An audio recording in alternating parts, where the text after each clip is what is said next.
salaamaaleykum mbokku téléspectateurs yi salaamaaleykum mbokku internautes yi amati nañu mbégte di ñëw ak yéen ci seen émission sport prestige ñu leen koy amal altine bu jot fii ci seen télévision régionale tey jii dinañu waxtaanee la 10e journée de ce championnat ligue professionnelle mais aussi ligue amateur bi aussi def nañu seen i jongante dinañ ci waxtaan nu mu gën a yaatoo xam ngeen tamit ne CAF def na seen assemblée générale et que le président de la fédération sénégalaise de football maître Augustin Senghor est élu premier vice-président de la CAF dinañu ci dellu si tey ma am mbégte gu mag di dalal ci plateau bi sama benn xarit un promotionnaire aussi di fi toog di fi waxtaane nag football boo xam ne ça concerne les vétérans bu ñu duggee ci biir waxtaan bi di ngeen xam lépp li nga xam ne moom lañ ko tënkal bu ngeen ñu bàyyee nopp ñu dugg ci waxtaan bi sëñ bi Ousseynou maa ngi lay nuyu. maa ngi lay fay sëñ Fallou. nga permettre ma nuyu téléspectateurs yi ak auditeurs u Prestige TV. Bon di bëgg lool ci invitation bi. mu permettre ma aussi ñu décliner en fait nos objectifs. et notre feuille de route en quelque sorte. par rapport ak li nga xam ne moom la ñu dégmal quoi. Très bien. Ousseynou Sambou. Ousseynou Sambou, ancien entraîneur de football, noonu laa koy tooñee ancien entraîneur parce que gisatuñu ko sur les bancs. Il a été au niveau de l'US Rail et à un moment donné émigré na sax dem ba côté Guney Ngaay donc du côté de Mekhe ñu leen di nuyu di leen bàyyi xel. Ousseynou Sambou nag tey dañ ko fi prier parce que au niveau de Thiès dafa am benn regroupement boo xam ne vétérans yi ñoo ko créé. Les vétérans ñi nga xam ne daan nañu yëngatu ci football bi ils sont regroupés tuddee seen bopp le regroupement des vétérans ñoom nag dafa am sax ay tournois yoo xam ne ñu ngi koy organiser looloo tax ñu prier ko fi pour seq ak moom waxtaan dans ce sens mais dañuy ubbee émission bi di ko jaale aussi Gaz Renaissance de Dakar mais aussi le monde sportif football bi ak Boule parce que Gaz était aussi le président de la fédération sénégalaise de boule génn àddina ci dimanche bi lañ ko rob dans presque tous les terrains du Sénégal marqué nañu une minute de silence pour rek ñaanal ko mu yàlla yokk yërmande ci kawam moom nag béy na waaram ci mbirum football bi mais aussi ñu sport ak culture dañu ànd ñuy feddali aussi sunu jaal di jaale tous les artistes parce que ñoom aussi ils accompagnent le sport en général et le football en particulier ci kii nga xam ne amicalement et affectueusement ñu ngi ko doon wooye Père Thione génn àddina ñu koy jaale tous les artistes mais aussi di ko jaale le monde de la jeunesse tout court parce que dafa ngarale woon moom nekkoon ci génération yu bëri génn àddina ñu koy ñaanal yàlla xare ko àjjana Ousseynou noonu la ñuy ubbee émission bi tiis la mais àddinaa ngi noonu di jaale ñëpp quoi. tout à fait damay joindre ci yow rek. feddali ñun aussi suñu njaal ci Gaz boobu nga wax noonu. parce que jot nañu xamante ak moom. dans le milieu toujours du sport. comme ñun dañoo xaw a waabale. pétanque bi.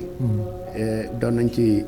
yërndu donc jot nañu xamante ak moom donc pétanque beeg football beeg basket beeg le sport en général dañu perdre un grand homme donc ñu ciy profité di jaale le monde sportif vraiment ci nouvelle boobu boole ci comme ni nga koy waxee Papa Thione defe naa ni monde bi ñoo ko perdre tout à fait un grand parolier et s'en est allé yal na leen yàlla yërëm te teeru leen ca àjjanay firdawsi amiin Ousseynou ci loolu laay doore bala ñuy dem mais Ousseynou gisatuñ la sur les bancs à un moment donné tu as été sur les bancs wax naa ko léegi Israël ak même nawetaan on te voyait sur les bancs mais depuis quelque temps on te voit plus waaw xam nga li nga wax dëgg la damay rectifier un peu nag émigré wu ma la vers Ngaye non waxit la rek waaw xam naa j'ai compris parce que am nga fa ay mbokk fa nga dëkk fa laa juddoo fa laa juddoo fa laa yaroo. Oui. Donc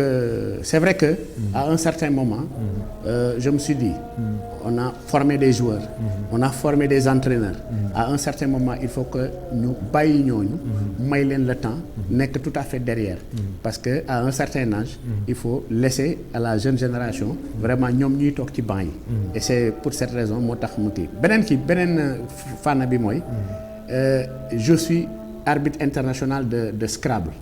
Donc je suis président de la commission des arbitres de la Ligue de Thiès. Okay. Donc la plupart du temps dafay xaw a këf tuuti sama kii par rapport ak football bi mais ba tey xel mi mënut a bàyyi football bi. Mais loolu c'est une information que moi je ne détenais pas.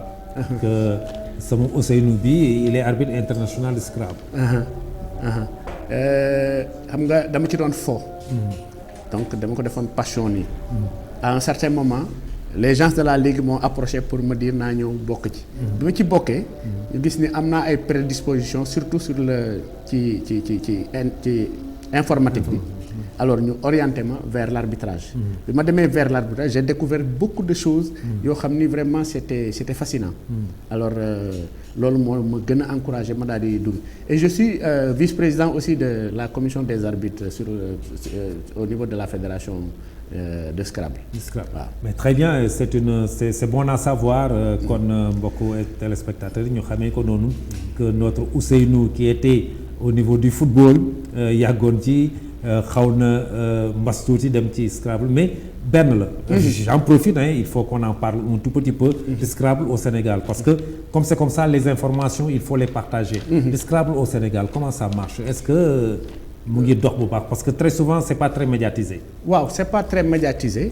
Et loolu c'est dû au fait que c'est un sport d'esprit. Et très souvent. les gens lu populaire la ñuy gën a bëgg. bële dafa laaj quiétude. dafa laaj sérénité dafa laaj donc. En tout cas, la fédération, voilà, parce que ça demande beaucoup de réflexion. Et au niveau de la fédération, vraiment les gens font un travail extraordinaire et dans la massification et pour que mu am benn attrait bi au niveau du grand public. Est-ce qu'au niveau régional, il y a une ligue régionale de Scrabble? Tout à fait, il y a une ligue régionale qui est dirigée par un certain Malick Dieng. Malick Dieng mu ngi dëkk Ngoumsane. Donc le secrétaire général il s'appelle Mamadou Moustapha Lo. mu ngi dëkk Sofraco.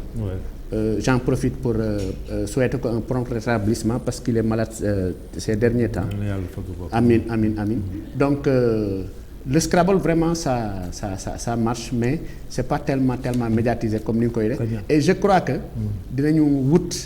lu mel ni bon pour ñëw toog fii vulgariser ko parce que y a beaucoup de choses qui se font au niveau du Scrabble régional et sur le plan national vraiment quelquefois en fin de compte doo xam Scrabble ci ban genre sport wala ban genre kii nga koy boole c'est un jeu de l'esprit. C'est un jeu de l'esprit. Wow. Et il y a une fédération, il y a une ligue.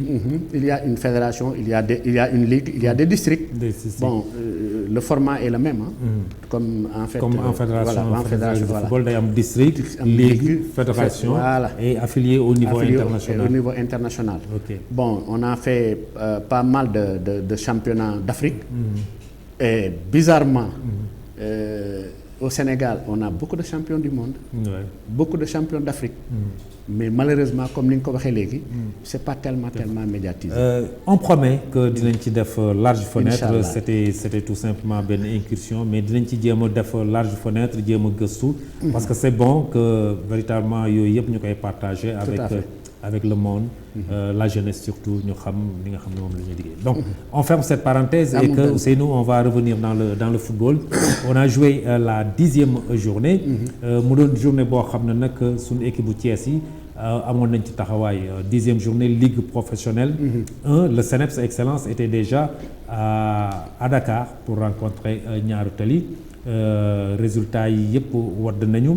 Et que ci Ligue 1 bi ñu ngi gis ne Teungueth FC dafa dóor US Gorée 1-0 pour la Ligue professionnelle 1. Jàmbaar ak Génération Foot dañoo témbo kenn dugalul dara ci sa camp morom.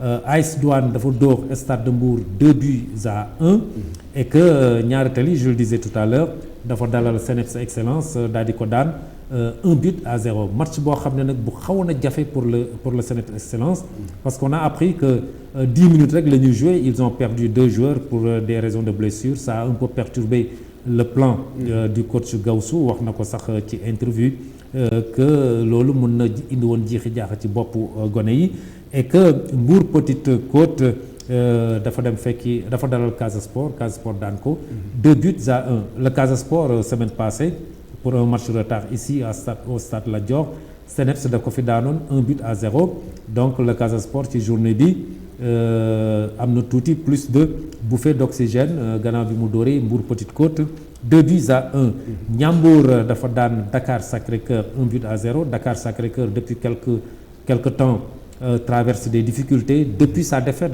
face au Seneps c'était à Alassane Djigo Jaraaf Pikine le match est remis dinañ ci dellu siwaat mais pour le classement gis nga ne malgré que am na ay dóorante et consorts mais pour le classement de la Ligue 1 changé wul tellement sauf que c'est l'AS Douane qui fait la bonne opération parce que ñëw na raw si Jambar avant la journée Jambar était leader mais son match nul contre Génération Foot victoire de l'AS Douane est devenu leader. Par rapport au championnat.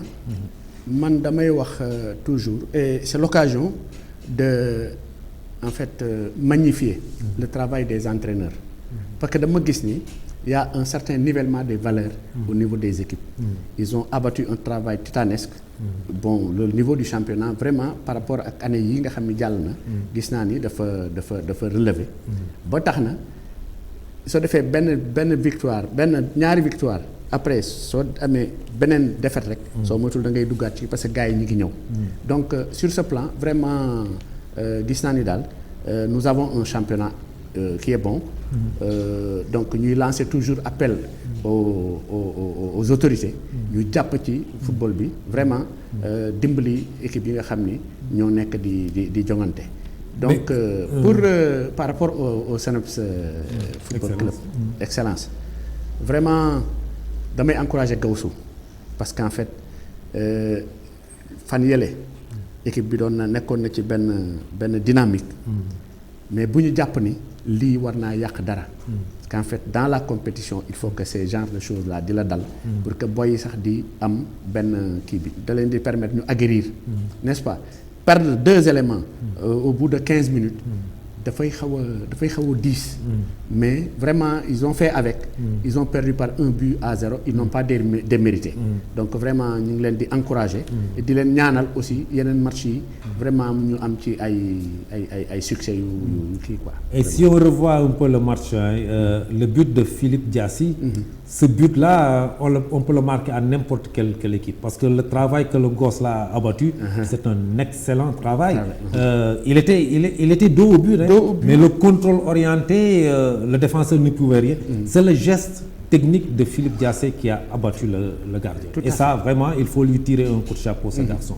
là oui parce que Racine était sur lui il l'a empêché de se retourner mais comme tu dis vraiment le geste contrôle, est pur le geste est pur et puis coup de rein, contrôle orienté et il frappe enchaînement frappe ouais. Bon vraiment c'était rien à dire la faute ne peut pas incomber au défenseur non. C'est la technique du garçon qui a marqué le but. Ouais. Ça c'est un exploit individuel qui a fait la différence et ça arrive dans le football il faut des joueurs comme ça pour décanter certaines situations loolu la ñuy wax ne su football bi jeexee tëjoo complètement c'est la qualité de cette rupture individuelle qui fait la différence tout à fait et ce Philippe Diassé l'a fait il l'a fait et donc, que j'ai entendu aussi Gawsu Dramé j'aime bien sa déclaration quand il dit que c'est des choses qui peuvent arriver perdre deux joueurs en 10 minutes mun na impacter dans la psychologie des joueurs mais que lui il avait fixé un objectif de 5 matchs 5 victoires il avait déjà réalisé 3 matchs 3 victoires il perd au 4e match j'aime bien ces trucs parce que quand les gens marchent sur objectif war nañ dinañ xam fan lañ jëm qui connaît Gawsu c'est que c'est en fait un homme de défi c'est vrai que c'est comme ça qu'il marche et s'il arrive avec son discours à inculquer ce tempérament à ces gosses-là, je crois qu'il arrivera à ses fins. Tout à parce fait. qu'en fait, il on s'est croit en attardé ce un qu'il peu fait. sur ça, parce que dans cette Ligue 1, c'est le CNEPS qui joue la Ligue professionnelle 1 ici à Thiès. Le CNEPS a perdu, alors que le CNEPS dafa nekkoon dans une logique de victoire. li ñuy wax ni en regardant le match, il faut prendre en compte le discours du coach. Et comme li ngay wax ni bu ko inculquer ces joueurs, je pense qu'à un moment donné, les joueurs ont même eu la réaction qu'il fallait. Qu'il faut, ouais. Mais c'est un match de football aussi. Tout à fait. Tout peut arriver dans un match de football. Parce qu'en fait, j'ai l'habitude de dire, dans un match de football, on peut prévoir 70%. On peut travailler sur les 70% pour faire un bon match et gagner le match. Mais il y a 30% qui flottent.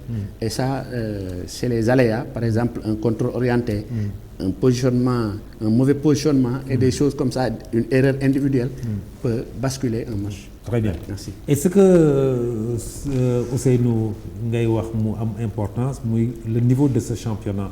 C'est tellement vrai que à l'issue de cette 10e journée, je l'ai dit tout à l'heure, c'est l'AS Douanes qui est aux commandes avec 19 points, mais le même nombre de points que Diamba, qui a 19 points. Il n'y a que cette différence de but qui fait que l'AS Douanes passe devant.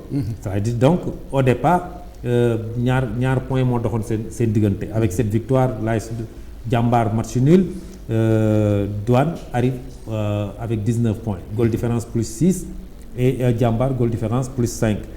yeneen équipe yi ni ñu tegaloo Génération Foot est 3e avec 18 points. Il n'y a qu'un seul point de différence. Teungueth FC est 4e. AS Pikine avec son match reporté reste à 15 points. Si l'AS Pikine gagne son prochain match, il est à 18 points, il vient en haut. Le CNEPS est 6e avec 15 points. Donc il n'y a que 4 points qui le séparent du leader. Donc le championnat est très serré. Très serré, très serré. C'est ce que je disais tout de suite. Moom laa doon wax sànq ma ni entraîneurs yi ñoo lañu war a delloo njukkal. Parce qu'en fait yow duma la jàngal dara. Parce que entraîneur nga. Xam nga conditions yi nga xam moom la entraîneur di travailler. Et ils arrivent à faire un résultat comme ça.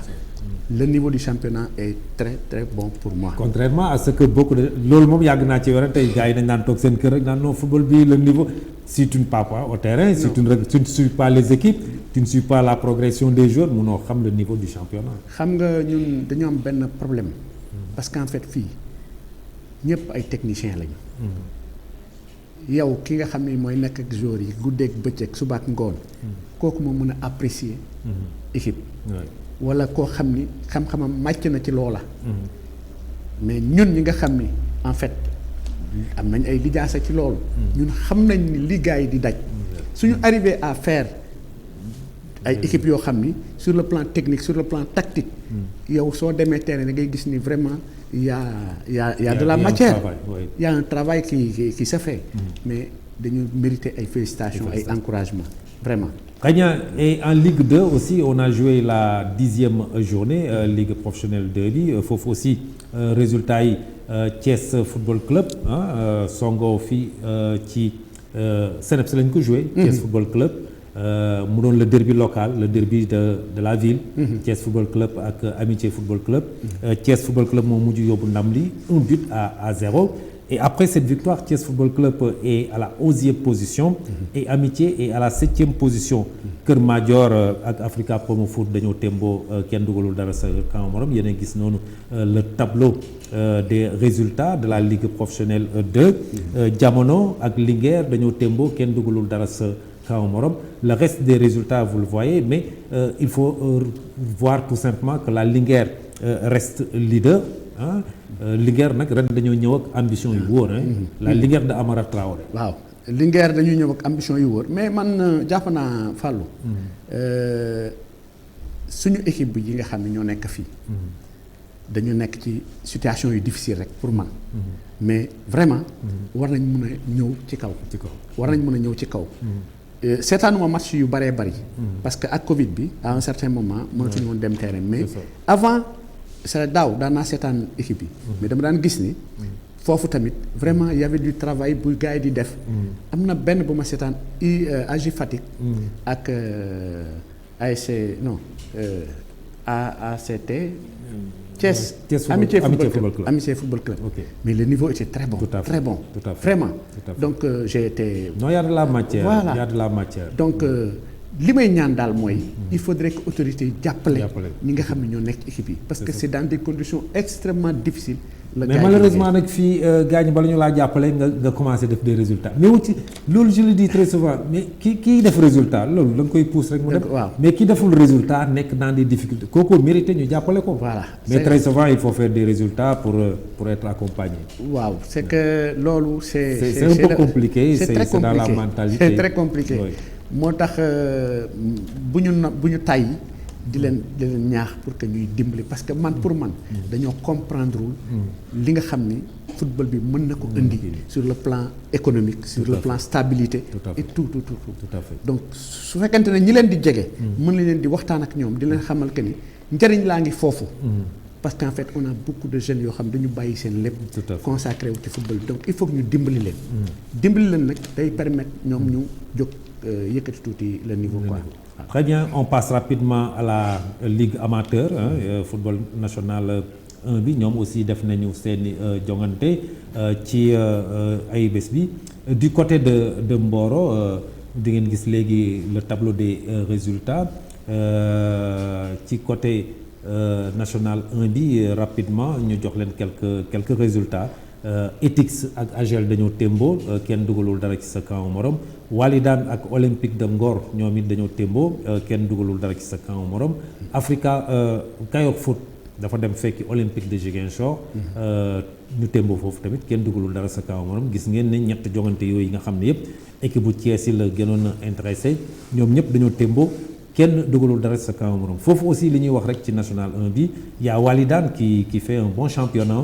Y a aussi l'US Rail depuis quelques journées qui commence à sortir la tête de l'eau amoon nañu tuuti jafe-jafe ñoom aussi mérité nañu ñu gën leen accompagner. Tout à fait. pour ñu dellu soit rapidement parce que c'est dans la nationale c'est presque l'équipe fanion gars yi boo waxee Thiès la première réaction Rail waaw.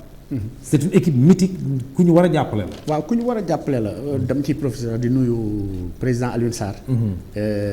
Vraiment qui fait du reste un bon travail. Très bon travail depuis longtemps on le voit au chevet de l'US Rail. voilà yàgg na ci donc ci conditions yu difficiles. Tout à fait mu nekk ci jàpp ba tey. ça veut dire que vraiment gars yi war nañ ci jàpp daal war nañ ci jàpp. l'US Rail nag li ko sonnal rek mooy chemin de fer moo leen daan jàppale. chemin de fer jàppale ça devient presque une équipe traditionnelle. comme toutes les autres équipes traditionnelles. difficulté yi équipe traditionnelle yi di vivre moom lay vivre. ça part de la poche de quelqu'un et puis d'un petit entourage. c'est difficile. jamono bi ñu fa nekkee sax. boobu la problème yi doon commencer. parce qu'en fait boobu régie doxatul comme ni mu war a doxee. donc génne na ci loxoom. ay bonne volonté ñoo ciy jàpp. mais loolu il faut que. mu am benn synergie. ñu bëree bëri ñëw ku nekk dugal ci sa loxo. vraiment ñu jàppale leen vraiment ñu dem ci kanam quoi vraiment. en tout cas c'est une équipe mythique de Thiès. ça mérite véritablement que Thiès waa yëpp dugal ci seen loxo. parce que quand tu parles de Thiès automatiquement dans la première réflexion des gens. c'est l'US Rail. loolu moom ça c'est la vérité donc na ci ñëpp jàpp. Voilà round bi ñu mënoon a def nii mais pour la division régionale aussi informer que le championnat de la division régionale va démarrer incessamment vers la semaine du 28 parce que ligue bi réunir nañu récemment pour le démarrage du championnat naroon nañoo démarrer depuis le 20 mais avec Covid bi ak état d'urgence bi ak manifestation match yi ñu arrêté woon yëpp la semaine passée moo tax le championnat n'avait pas démarré mais ça devait démarrer depuis la semaine passée mais aussi avec ce retard au niveau des licences dañuy permettre un tout petit peu les autres équipes ñu mën a récupérer seen licence et instantanément le championnat va démarrer vers le 28 un championnat régional qui est extrêmement important parce que gars yi loolu dañu xamul mooy crème bi foofu la nekk. waaw il faut ñu dem jëli foofu la gars yi jëlee ji. crème bi foofu la nekk ba pare dafa mel ni genre nawetaan bis. voilà. parce que équipe yooyu dañuy génn ci nawetaan ñëw affilié donc première année yi dafay am benn kii bi quoi comme ni ngay wax crème bu wóor a ngi foofu bu wóor boo ko jëlee rek dugal ko ci congélateur bi defar rek gaa yi génn match quoi maa la wax loolu voilà très bien jërëjëf Ousseynou ñu ñëw nag ci li gënoon a tax ñu prier la fi. Vous avez parlé de regroupement des vétérans lan moo indi esprit boobu pourquoi le regroupement des vétérans. waaw de regroupement des vétérans. mi ngi juddoo ci benn constat bu ñu defoon parce que tous les dimanches matins presque sur tous les terrains de Thiès. les vétérans dañ fay jouer. Tout à fait. donc bu ñu fay jouer à un certain moment le secrétaire général actuel du regroupement. il a fait un constat après ñëw auprès de des plus anciens. wala ne man de su ma sañoon ñu organiser benn tournoi bu ndaw. jéem a xool ce que ça va donner. Qui est le secrétaire? Matar Diop. Ndiaga il habite Diamaguène ci côté Bidéo bi la dëkk. donc bi ñu waxtaanee. ñu woo parce que dañu doon jouer entre Diamaguène ak Madina Fall. Diamaguène ak Taaxi Kaw. Diamaguène R100 Madina Fall ñu gisee ñun ñooñu. comme déjà y avait quelque chose lien yu leen kii ñu ne nañ ko formaliser. on a créé maintenant le regroupement des vétérans de Thiès. Dans un premier temps ñu ne nañu dem petitement. parce que l'objectif c'est quoi? faire de sorte que tous les vétérans. ñu am benn cadre d'épanouissement boo xam ni. tous les dimanches danañu jouer nit ñi daje. gën a saafonte gën a xamante. ñu mun di jàppalante solidarité mën a am. ñu créé ko avec 8 équipes la première édition daaw. Covid bi moo ko entrecoupé woon. ba le 14 novembre la ñu def la finale entre Diamaguène ak R100. mu nekk une finale réussie. et c'était un tournoi entre vétérans. entre vétérans tout court. est-ce que amoon na limite d'âge ñi nga xam ne ñoom ñoo war a jouer. waaw dañ ko encadré. parce qu'en fait xam nga vétéran mi ngi commencé 35 ans. et plus. on a dit 35 ans ba tey dañuy am doole. suñu bëggee football ak Fallou Ndaw bi nga xam ne am na 60 ans. ça pose problème. ñu yéegal ko ba 40 ans. mais équipe bu ci nekk. sooy ñëw di nga am 2 joueurs yoo xam ni. dañ la koy may ñu nekk ci fourchette 36 ans ba 40 ans. li ci des yëpp ay mag ñoo koy jouer. au-delà de 40. au-delà de 40 ans. donc balaa ñuy football tamit. dañuy taxaw ñu waxtaan. ñu waxtaan ni. dajewuñ fi pour résultat. dañ fi dajale pour saafonte. nit ñi dimanche ñu décompressé di ñëw. et am na ku fa wax sax lu rëy. lu neex a dégg. que day wax ni dimanche su nit ñi ñëwee. di saafonte di waxtaan. ñi dul football ñëw taxaw encadré leen. su ci kenn sooxee su ci kenn jógee. amee rëq-rëq. on a échoué ñun ñëpp. tout à fait. donc esprit bi d'abord loolu la. c'est-à-dire que nit ñi di dajaloo. di waxtaan di saafonte. di yëkkateendoo di dóorandoo. à la limite sax vous devez avoir un règlement. tout à fait. un règlement. sur les contacts et ainsi de suite peut-être. waaw xam parce que li ma bëggoon a wax ak yow mooy vous parlez de 40 ans man sama conception sax léegi genre yooyu sax war nañ ko mën a yóbbu au-delà de 40 ans 45 ans jëm ko vous savez pourquoi. wax nga ko léegi bu njëkk ba gars yi dañoo wax vétéran 35 ans. mais 35 ans pour quelqu'un qui a une bonne hygiène qui s'entraîne régulièrement il est encore. tout à fait joueur. tout à fait. Wëcc moi j'ai joué jusqu'à 40 ans yow xam nga. xam naa ci dara waaw. et à 40 ans j'ai joué le nawetaan. waaw mais on avait la force qu'il fallait. waaw xam nga soo gisee ñu def loolu. ñu yemale 40 ans soo seetloo équipe yi joué yëpp.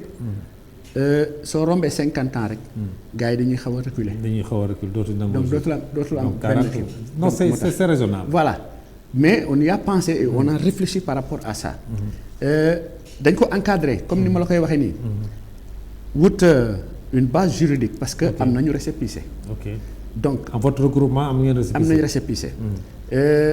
nous sommes en contact avec les arbitres. fi mu ne nii ci feuille de route bi dans la semaine on veut rencontrer. la structure faîtière c'est-à-dire la Ligue de Thiès. tout à fait waxtaan ak ñoom. c'est important pour que ñu xam exactement. que ñun ñu ngi exister et que am na tranche d'âge boo xam ni. dañ leen permettre. ñu vraiment jouer ci beneen bi. on veut à travers ces regroupements. régler un problème. boo xam ni dafa mel ni dafa am à Thiès. dans le navétane. par exemple soo jëlee équipe bu mel ni koñ bu mel ni R100. ils ont un regroupement bu ñu tuddee cercle des anciens sportifs de R100. il y a toutes les équipes de R100 yu ci nekk. si les gosses les voient jouer. ensemble.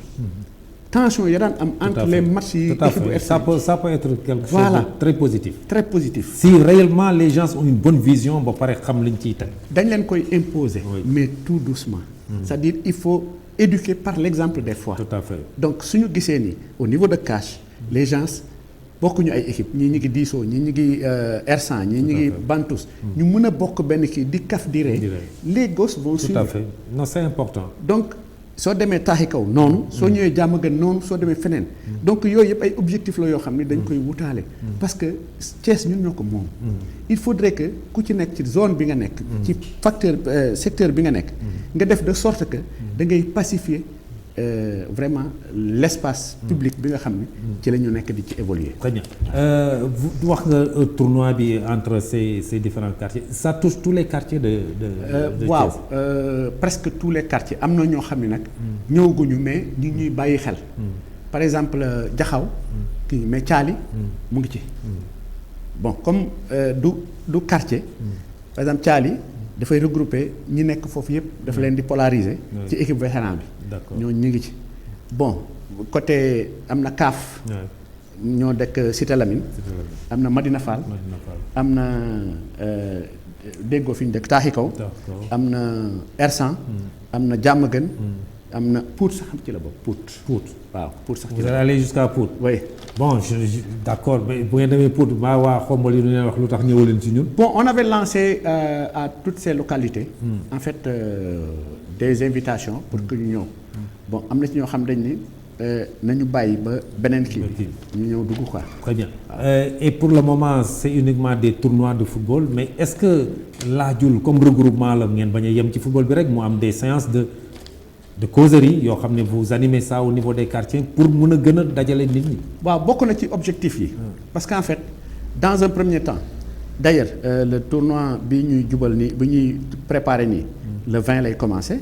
mooy week-end bi di ñëw.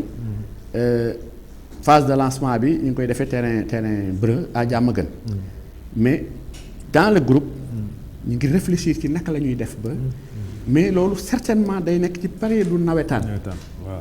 parce qu'en fait les cibles ñooñu la pour que ñoom ñu dépassionné yenn affaires yi violence bi wàññeeku ak yooyu. mais xam nga li sax wëcc may indi laaj bi.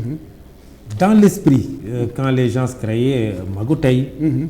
Dans plusieurs villes aussi quand les gens di créer une équipe de vétérans pour participer au nawetaan. Dans la première conception.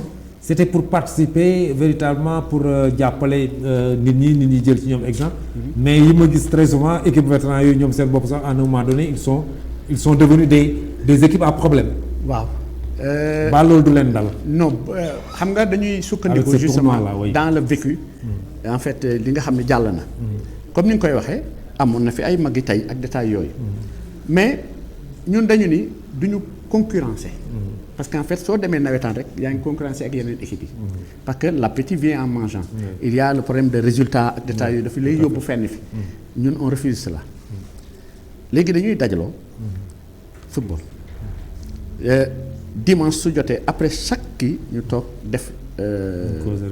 waxtaan. xool lan moo baaxul ci li ñuy def. lan moo ci baax ñu consolider ko lan moo baaxul ñu rectifier ko. donc bàyyi xel ni am na loo xam ni ñun waratuñu. on a réussi un petit tournoi de 8 équipes aujourd'hui on est à 14 équipes. waruñoo def lu yées 8 tournois bële. donc def nañ suñu évaluation. xam nañu côté yi nga xam ni moom la ñu war a renforcer xam nañ yi nga xam ni en fait dañ ko war a sànni.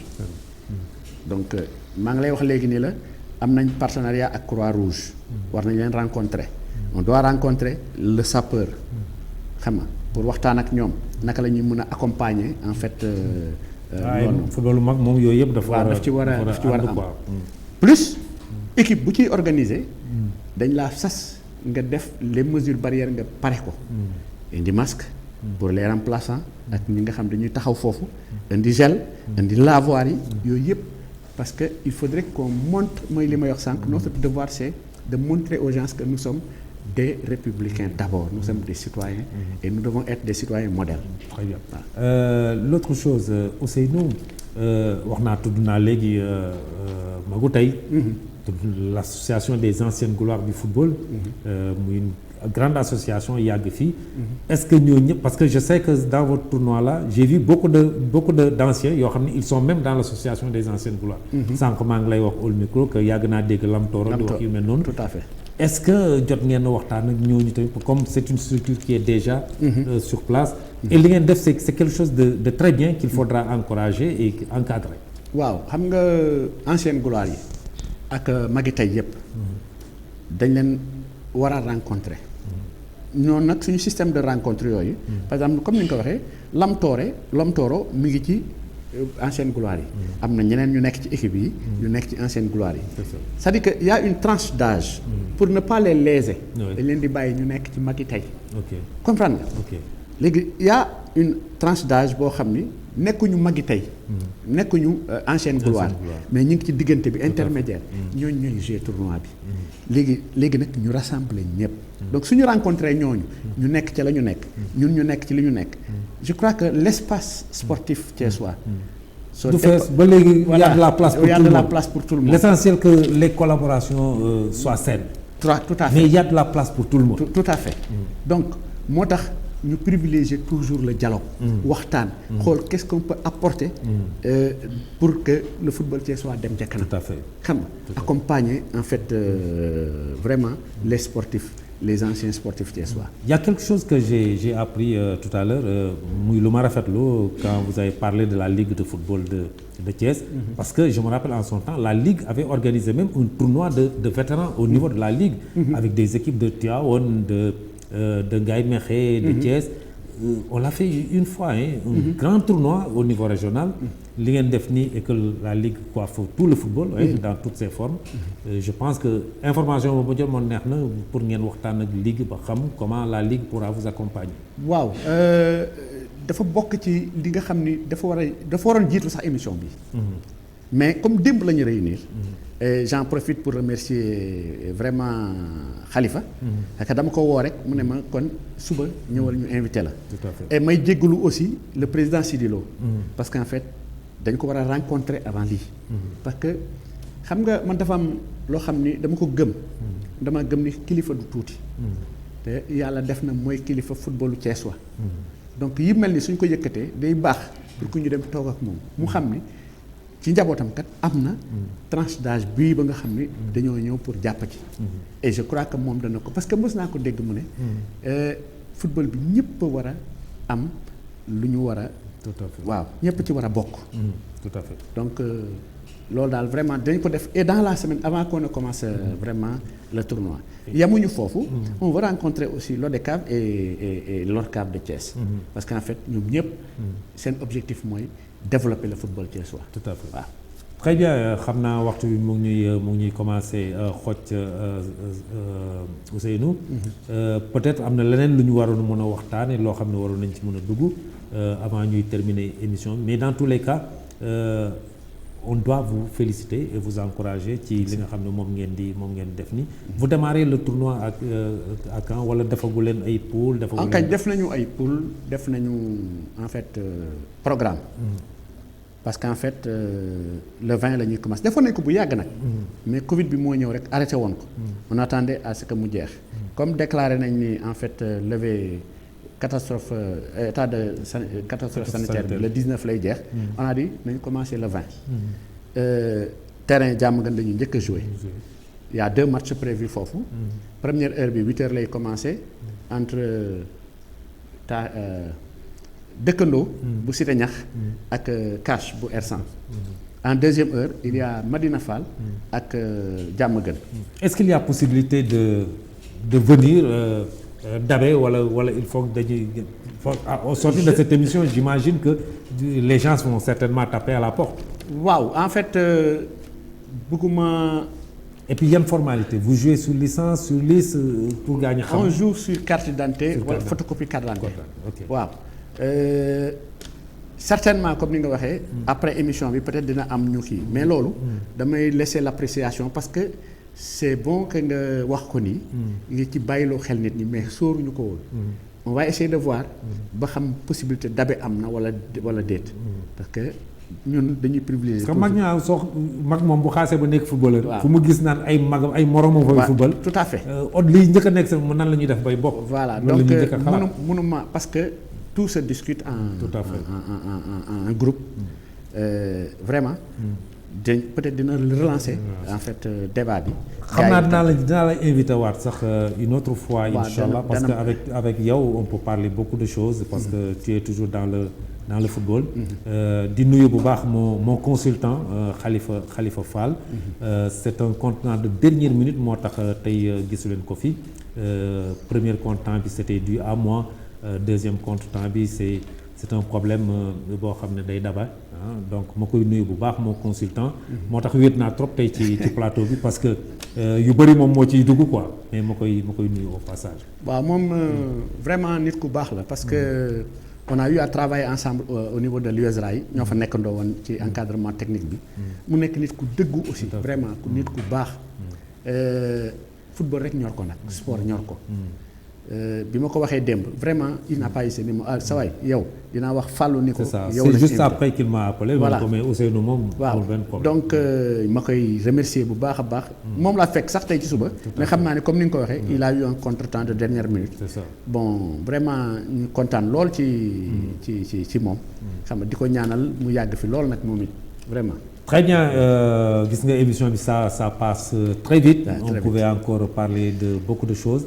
mais émission sport moom it noonu du doy mu ko wëcc ma bàyyi la je dis wëcc parce que c'est amical. je l'ai dit tout à l'heure en présentant. c'est mon promotionnaire. on a fait Camp Faidherbe ensemble. Tout à fait. voilà ba pare daje nañu Ngaye aussi ASC Guney Ngaye. dans le milieu sport quoi xam nga. donc damay profiter ci occasion bi. di remercier équipe bi ma àndal. parce que dañ maa jiital. mais j'avoue que je suis entouré de gens très équilibrés. de gens vraiment de bons esprits. comme des sportifs. avec S majuscule. Tout à fait. parce qu'en fait lépp lu ñuy def. daanaka man je ne fais que coordonner. ñoom ñooy def lépp. lors du premier tournoi ça a été une réussite totale à un certain moment. j'étais hospitalisé mais dafa meloon ni. ñoom en tout cas jaar nañ ko ci yoon. donc c'est le lieu de les remercier vraiment di woo nag ñëpp. le dimanche pour que ñu ñëw ci ouverture affaire bi. après nag dañ koy tas ci terrain yi. chaque dimanche.